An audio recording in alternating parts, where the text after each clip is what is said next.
नमस्कार मित्रांनो, स्वागत आहे तुमचं नाशिककर 2006 यूट्यूब चॅनलवरती. तर मित्रांनो, आजही आपल्यासाठी एक नवीन व्हिडिओ घेऊन आलेलो आहे आणि आजचा व्हिडिओ पण एका धार्मिक स्थळावर असणार आहे. तर कोणतं आहे ते धार्मिक स्थळ? तर पंचवटी नाशिक येथे आपण आज जाणार आहोत एका त्या धार्मिक स्थळाला भेट देण्यासाठी. तर चला तिथे जाऊ आणि तिथल्या जुन्या पुराण्या कलाकृतीचं दर्शन घेऊ. तर चला पंचवटी. चला भाई.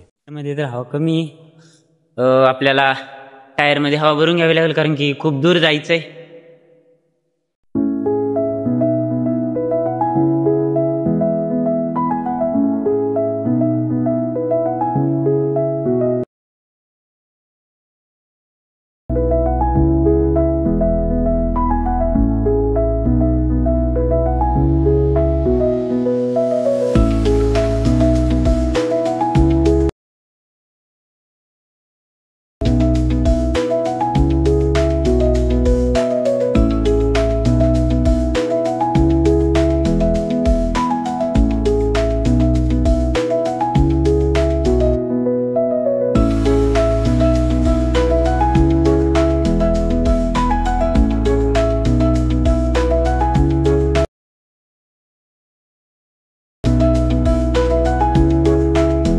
आहे मित्रांनो, नाशिकचा सरकारी दवाखाना. नाशिक मधील सगळ्यात मोठा दवाखाना आहे. बघू शकता ॲम्ब्युलन्स पण किती तयारच असता. पोहोचले आता CBS ला. येस,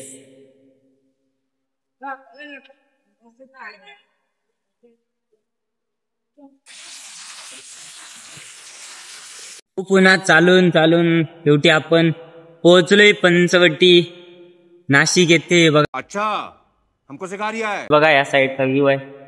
आता आपण जाऊ त्या साईडला मंदिर वगैरे आहे. आपण पोहोचलोय पंचवटीला. चला पुढचं दर्शन करू. नाशिकला खूप लोक येत राहतात मित्रांनो दर्शनासाठी. खूप दुरून दुरून गाड्या येतात. दररोजच इथं या टाईपचा गर्द असतो गाड्यांचा एकदम. आणि ट्रॅव्हल्स वगैरे करून पण खूप दुरून लोक येतात दर्शन करायला. तुम्ही जर नाशिकमध्ये राहत असाल तर नक्की या, भेट द्या नाशिकला. इथे खूप प्रकारचे मंदिरं पाहायला भेटतात, जुने प्रकारचे. आता आपण व्हिडिओमध्ये बघणारच आहोत. मी चाललोय का ते पाहते पुढच्या मंदिरामध्ये. तिथे खूप जुनं मंदिर आहे ते. तर चला आपण जाऊ. श्री कालभैरव यांचं मंदिर आहे ते. चला आपण बघू तिथे. अशा पद्धतीचं आहे ते जुनं मंदिर मित्रांनो. बघा, खूप जुन्या काळचं आहे. कलाकृती एकदम, पायऱ्या वगैरे अजून तशाच आहेत. चला आज जाऊ. प्रत्येक जुन्या मंदिराच्या सुरुवातीला नंदीदेवाचं दर्शन होतच. चला, आज गर्दा नाहीये म्हणून आपल्याला व्हिडिओ काढायला भेटतोय. अशा पद्धतीचं बांधकाम आहे, एकदम जुनं. हे बघा,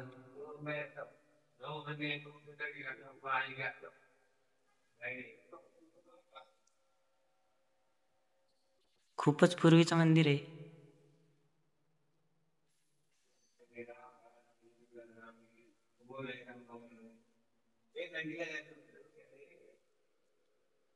तर चला बाहेर जाऊ. जास्त वेळ ते थांबायला मनाई आहे.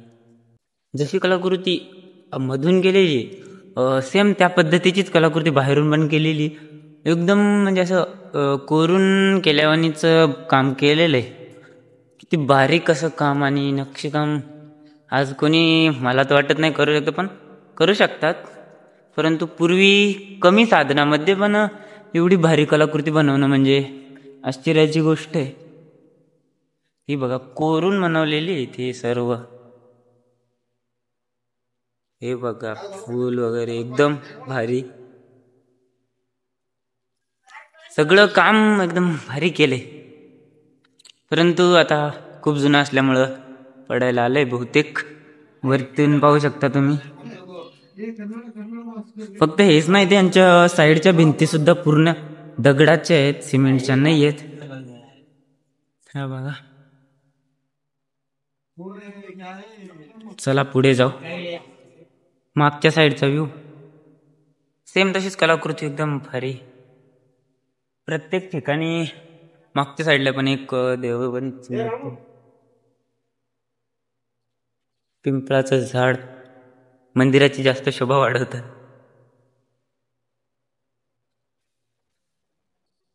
या साईडने पण आहे वरती.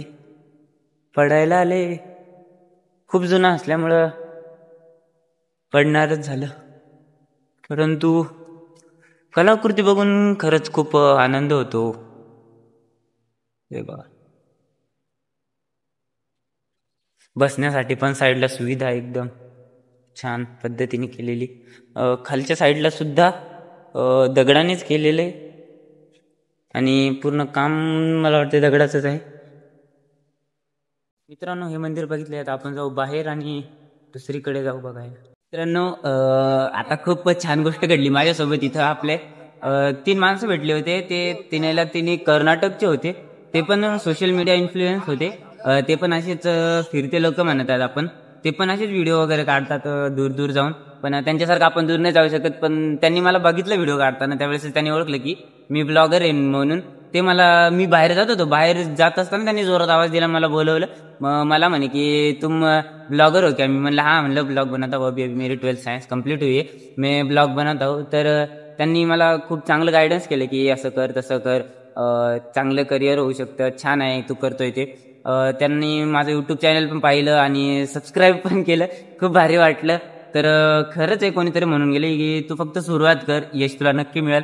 तर मी आता सुरुवात केली, मी माघार घेणार नाहीये आणि नक्की मला यश मिळेल. माझ्यावर मला कॉन्फिडन्स आहे. तर तुम्ही पण स्वतःवर कॉन्फिडन्स ठेवा. मित्रांनो, कालभैरव मंदिरचं दर्शन झालंय. तुम्ही मधली कलाकृती बघितलीच असेल. आता जाऊ आपण दुसऱ्या एखाद्या मंदिराकडे. चला.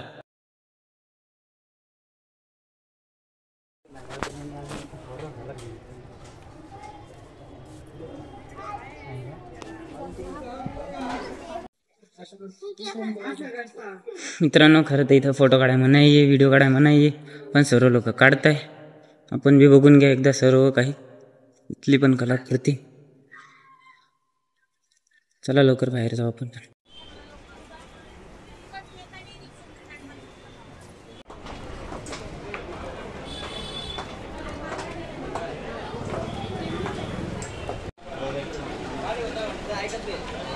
पण झालेलं आहे भारी. ते मंदिर आज झाल्याच्या नंतर आपण कपालेश्वर मंदिरला आलो होतो. तिथं स्टार्टिंगला बोलता येत नव्हतं कारण की तिथं मोबाईल अलाउड नाही. तर तिथं आपलं दर्शन छान पद्धतीने झालंय. आता आपण चहा प्यायला, आपल्या सायकलला कुलूप नव्हतं म्हणून या काकांनी त्यांच्या गाड्याजवळ आपली सायकल लावून दिली, म्हणून त्यांना पण आपण चाय दिला. तर चला आता पुढे.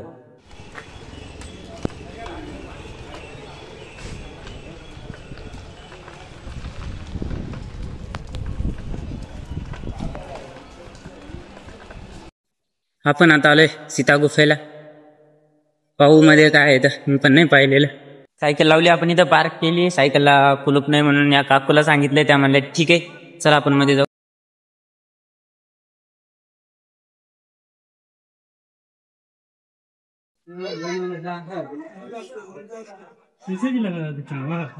मित्रांनो, खरंच खूप लाईन आहे वेगवेगळ्या, त्याच्यामुळे आपल्याला जावं लागतंय.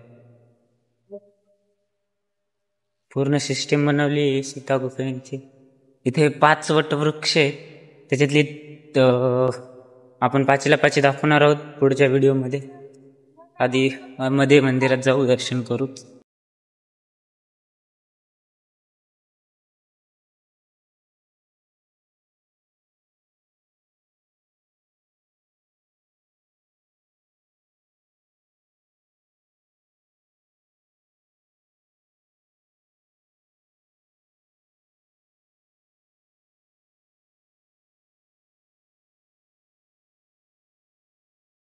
मित्रांनो, सीता गुफाचं दर्शन झालेलं आहे खूप छान पद्धतीने. माफ करा मध्ये व्हिडिओ बनवू शकलो नाहीत आपण, कारण की तिथे स्ट्रिक्ट ऑर्डर होते की फोटो व्हिडिओज काढायचे नाही. तर त्यांचा आपण फॉलो केलेलं आहे, तुम्ही पण फॉलो करत जा. आणि आता तिथं मी तरी बाहेरच्या व्ह्यूचं सर्व दर्शन तुम्हाला केलेलं आहे, व्हिडिओमध्ये आहे ते. त्यानंतर आता आपण आलोय पंचवटीच्या या नदीवरती. ही आपली गोदावरी नदी आहे. हे बघा, मोठं पात्र आहे नदीचं. तर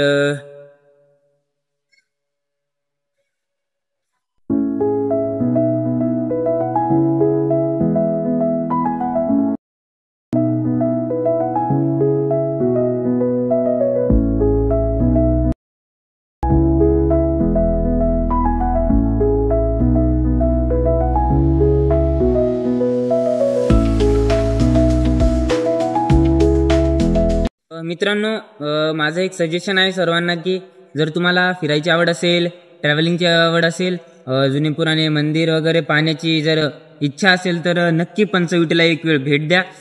खरंच फक्त नदीच नाही तर भरपूर काही जुने ठिकाणं आहेत, जुने मंदिर आहेत की ते आपण बघू शकतो, त्याच्या कलाकृती आपण बघू शकतो. तर चला आता आपण जाऊ घरी आणि तुम्हाला पण जर यायचं असेल तर पंचवटीला येत जरा. चला. एक मुख्य गोष्ट सांगायची राहील मित्रांनो की सर्वांना एक इच्छा असते मनात की एक उत्सुकता असते की या ठिकाणाचं नाव पंचवटीच का पडलेलं असेल. तर भरपूर जणांना माहिती असेल, परंतु ज्यांना माहिती नाही त्यांना मी सांगतो. तर जसं आपण सीतागुफेला गेलो होतो आधी, तर तिथे 5 वटवृक्ष आहेत. तर त्या 5 वटवृक्ष म्हणजे वडांचं झाड आहेत, 5 वडांचे झाड आहेत. तर त्या 5 वडांच्या झाडावरून या ठिकाणाचं नाव पंचवटी पडले. 5 म्हणजे पंच आणि वटी म्हणजे वड. तर अशा 5 वडांच्या झाडांपासून पंचवटी असं नाव पडलेलं या ठिकाणाचं. तर तुम्हाला माहित होतं का नाही कमेंटमध्ये नक्की सांगा. चला, इथून लय मोठा जड आहे मित्रांनो. मी खूप थकलोय, चल झूठा. त्यामुळे मी इथून आता पायी सायकल चालवत जातोय. वरती गेल्या आपण परत बसू सायकलवरती.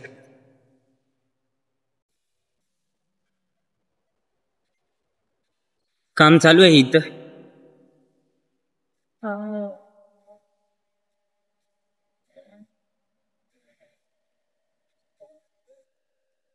वरतून असा व्ह्यू दिसतो पंचवटीचा पूर्ण. खूप छान दृश्य असते. आणि अजून एक गोष्ट मित्रांनो सांगायची राहिली की दर 12 वर्षाला इथे कुंभमेळावा भरतो. तर आता एक्झॅक्ट मला काही नाही सांगता येणार की आता कधी भरेल, पण त्याच्या अगोदरचा 2015-16 वर्षी लागला होता. तर आता 12 वर्षी प्रत्येक 12 वर्षाला लागतो. तर आता लागेलच, 2-3 वर्षानंतर इथे कुंभमेळावा लागेल. खूप मोठा मेळावा भरतो, खूप लोक येतात इथे, खूप भक्त सहभागी होतात. मित्रांनो, आता मागच्या साईडने येताना मला मशिनींचे दुकान म्हणजे जिथे उसाचा रसाची मशीन, थंड गोळ्याची मशीन अशी वगैरे वेगवेगळ्या मशीन भेटतात. त्यावरून मला एक माझ्या पूर्वीची गोष्ट आठवली. मी 12वी झाल्याच्या नंतर असं ठरवलं होतं की 4 महिने म्हणजे उन्हाळा जाईपर्यंत उसाच्या रसाचा व्यवसाय करेल, पण एकट्याच्याने होणार नव्हतं, माहिती होतं. त्यामुळे मी एका मित्राची मदत घेतली होती. त्या पण भाऊने हो म्हणला. खूप दिवस चाललं, परंतु नंतर भाऊने ऐन टायमाला, म्हणजे त्याने नाही म्हणणार पण त्याच्या घरच्यांचे काही प्रॉब्लेम असतील, काय असतील, त्यामुळे त्याचं नाही झालं. आणि माझं पण स्वप्न ते स्वप्नच राहिलं. मी विचार केला होता की रसाचा गाडा टाकेल, परंतु ते नाही झालं. पण ते नाही झाल्याचं कारण मेन म्हणजे माझ्याकडे बी तेवढं भांडवल नव्हतं. परंतु आम्ही दोघांनी केलं असतं तर नक्की ते झालं असतं. परंतु ते म्हणतात ना, जीवन एक प्रवास आहे आणि हा प्रवास आपल्याला एकट्यालाच करावा लागतो, सोबतीला कोणी नसतं. त्यामुळे कोणाची अपेक्षा ठेवू नका सोबत येतील म्हणून. तर जे करायचंय ते आधी स्वतःच करा. मेन म्हणजे दुसऱ्यांच्या भरोशावर बसू नका. एवढंच सांगायचं होतं, तेच आठवलं. तर चला आता जाऊ आपण घरी. लागलं म्हणून तहानपण लागली होती. तर आता आपण आलोय एका छोट्या दुकानानं. आपण घेतली पाण्याची बॉटल. बघा, मी आता पाणी पिऊन आपण परत जाऊ. पाणी पिलेले मित्रांनो. चला आता पुढे जाऊ. चालत असताना आपण हे मंदिर विसरलो होतो, तर आपण यावे मंदिराचं दर्शन करू. इथे गणपती बाप्पाची चांदीची मूर्ती आहे. हे बघा मित्रांनो, हे गणपती बाप्पाची मूर्ती आहे आणि ती पूर्ण चांदीची आहे. आणि आपण त्यांना विचारलं तर ही पूर्ण 251 पात्राची चांदीची आहे. तर तुम्हाला कशी वाटली मूर्ती कमेंटमध्ये सांगा. चला मित्रांनो, ऊन खूप तापलेलं आहे, जास्त ऊन लागते, तरी पण आपण ब्लॉग काढलेलाच आहे, व्हिडिओ काढलेलाच आहे. तर चला आता मित्रांनो, आता सायकल चालता आम्ही मेन रोडवरनं आलो, हायवेवरनं. तर एक गोष्ट लक्षात आली आणि ती तुम्हाला पण सांगावी वाटली. तर मित्रांनो, हायवेवरून जाताना, रोडवर जाताना खूप काळजीपूर्वक जात जा. मी सायकल चालवत होतो, परंतु मला खूप भीती वाटत होती, कारण की साईडने आजूबाजूने गाड्या थांबण्याचं नावच घेत नाही. जर तुम्ही रोड क्रॉस करत असाल, पायी असाल तर नक्की काळजी घेत जा, किंवा जर तुम्ही गाडीवर असाल तर काळजी घेत जा, कारण की कोणाचं काही सांगता येत नाही. जरी तुम्ही घराच्या बाहेर निघालात आणि तुम्हाला वाटत असेल की आपली घरी कोण वाट बघते, तर मित्रांनो सर्वांनाच माहिती आहे की एक आईची नजर नेहमी एका तिच्या मुलाची वाटच पाहत असते. त्यामुळे जर तुम्ही बाहेर निघलात तर रोडवर फिरत असताना आईची आठवण काढून चांगलं फिरा, चांगलं चाला, रोड क्रॉस करताना सगळे नियमानुसार चाला, अपघात होऊ नये याची काळजी घेत जा, कारण की तुमची आई ही नेहमी तुमची वाट बघत असते. हेच सांगावं वाटलं म्हणून 2 मिनिटं थांबलो रोडच्या साईडला आणि हा संदेश तुम्हाला दिला. तर चला आता आपण बी जाऊ घरी. तर फायनली मित्रांनो मी आलो आता माझ्या घरी. तर आता सगळं काही तुम्हाला दाखवलं. रस्त्यामध्ये मंदिर पण, सर्व पंचवटीचं दर्शन खूप छान पद्धतीने झालं. कपालेश्वर मंदिर पण आपण बघितलं, सीता गुफा पण आपण बघितली, ते 5 वटवृक्ष होते ते पण बघितले आणि पंचवटी हे नाव का पडलं ते पण आपण बघितलं. तर रस्त्यामधून खरंच परत एकदा सांगतोय की रस्त्यामधून येत असताना हळून या, चांगलं या, घरचे तुमची वाट बघत असतात. तर आजचा ब्लॉग तुम्हाला कसा वाटला कमेंट करून नक्की सांगा. तर आजचा ब्लॉग इथेच संपवू. जय हिंद, जय महाराष्ट्र.